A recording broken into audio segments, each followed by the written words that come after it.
Alrighty, where are we off to?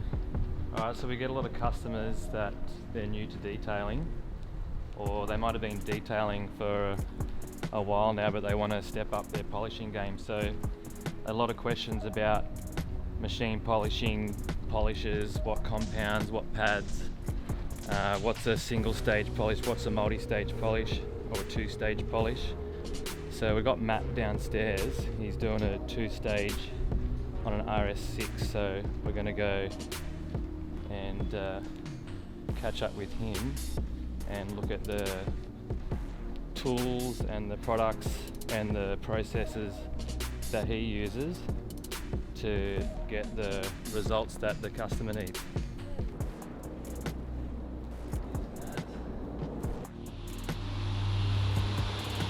This is a 2015 model. What are you using, Matt? Meguiar's Pro Speed M100 M100. and the Meguiar's microfiber cutting pads. Alright, to get the deep defects out, then the hyper polish to finish. Yeah. And you can see Matt's taped up the rubber here, which is important to avoid getting any stains on the trim. Alright, so the concept of a multi-stage, or in this case a two-stage polish, is that we need to use multiple levels or multiple stages of polishing to remove the defects from the paint.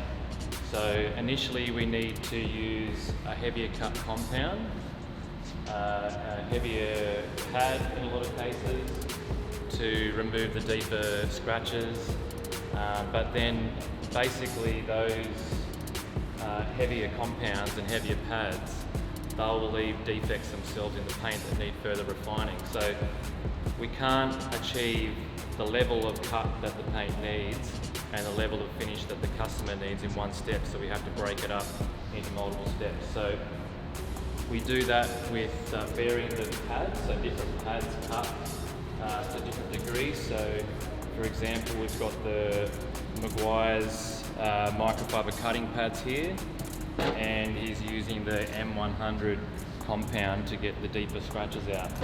So basically that combination will remove the deeper scratches, but then to improve the gloss in the paint, we then need to do a second step with a finer polish and a finer pad to get the clarity and the gloss back in the paint.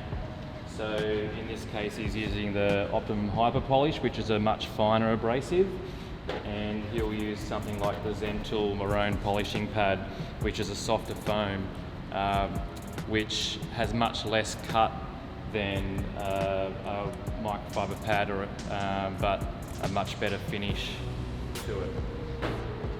Another important thing for polishing is to ensure you have the right lighting. To be able to remove the defects, you need to be able to see the defects. So LED lighting from ScanGrip. We've got the handheld lights, or there's the larger LED lights that can be fixed or on a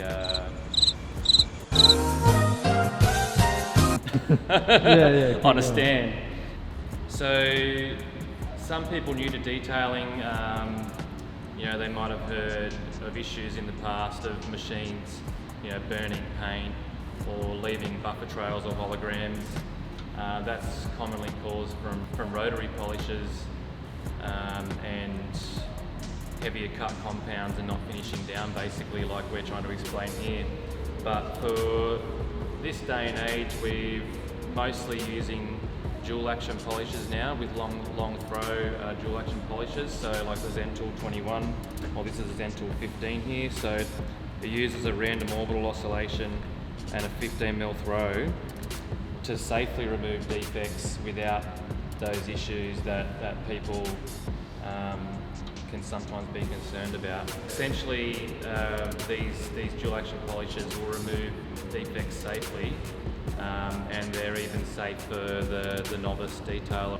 So Matt will use two different machines here. So you can see he's got the Zentool Mini here, obviously the smaller pad for getting to smaller places like around the guards or on the front bumper, and then the Zentil 15 with the 5-inch backing plate. So that's for larger surface area to cover larger panels much quicker. It's also important with microfiber pads to brush them out constantly. So basically the compound and the paint residue will get stuck in the fibres. And we use a pad brush to remove that compound and keep the pad cutting.